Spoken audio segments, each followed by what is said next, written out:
ہمارے یہاں عام طور پر سمجھا جاتا ہے کہ کفر اور ایمان ایک پیدائشی رویہ ہے، یعنی ایسا سمجھتے ہیں لوگ کہ کچھ لوگ ہیں جو پیدائشی طور پر کافر ہوتے ہیں اور کچھ لوگ ہیں جو پیدائشی طور پر مومن پیدا ہوئے کرتے ہیں۔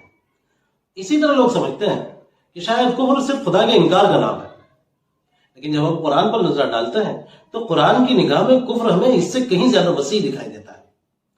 قرآن بار بار کہتا ہے ان الذین کفروا، جن لوگوں نے کفر کا رویہ اختیار کیا۔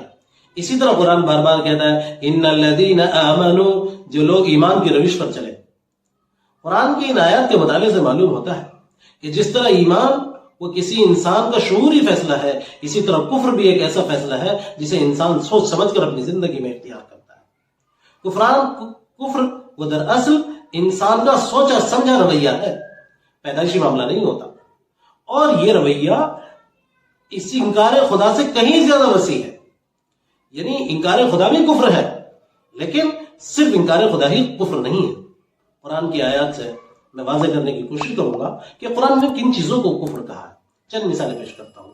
قال الذين كفروا للذين آمنوا أنطعم من لو يشاء الله أطعمه، کفر کرنے والوں نے کہا ایمان والوں سے کہ کیا ہم ان لوگوں کو کھانا کھلائیں، ان کو اگر اللہ چاہتا تو کھلا دیتا۔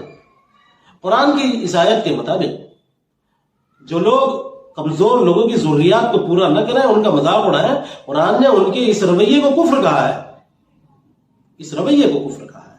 اسی طرح قرآن کہتا ہے والذین کفروا یتمتعون ویأکلون کما تأکل الانعام، جن لوگوں نے کفر کا رویہ اختیار کیا یہ لوگ انجوائے کرتے ہیں اور کھاتے ہیں جس طرح کے جانور کھایا کرتے ہیں۔ قرآن کی اس آیت کے مطابق صرف زندگی کو انجوائے کرنا، پلیزر ڈھونڈنا، کھانا پینا اور موج مستی کرنا اگر انسان کا مقصد ہو، اور اس کے سامنے کوئی بلند اقدار، زندگی کے بلند اصول اور بلند منزل اس کے سامنے نہ ہو، تو قرآن اسے کفر کا رویہ قرار دیتا ہے۔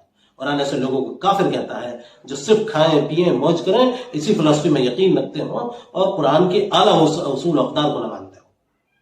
اسی طرح قرآن کہتا ہے من لم يحكم بما انزل الله فاولئك هم الكافرون، کہ جو لوگ اللہ کے اتارے ہوئے اقدار اور ویلیوز کے مطابق فیصلہ نہ کریں وہی لوگ کافر ہیں۔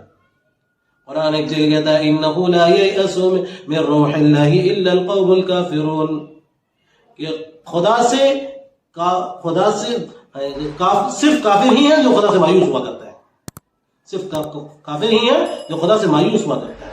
تو قرآن نے مایوسی کو یہاں کفر کا حصہ بتایا ہے۔ اس موقع پر مجھے ایک نوجوان شاعر خالد صدیقی صاحب کا ایک شاعر یاد آیا، مایوسی کفر ہے اٹھ خود کو سنبھال، مایوسی کفر ہے اٹھ خود کو سنبھال، ایمان والا کبھی بیچارہ نہیں ہوتا۔ تو خود کو بیچارہ سمجھ لینا یہ تو کفر کا حصہ ہے، قرآن کہہ رہا ہے۔ تو قرآن کی ان آیات سے اور ان مثالوں سے ہمیں اندازہ ہو گیا کہ صرف خدا کا انکار ہی کفر نہیں ہے، بلکہ کفر نام ہے دراصل قرآن کی صداقتوں کو انکار کر دینے کا۔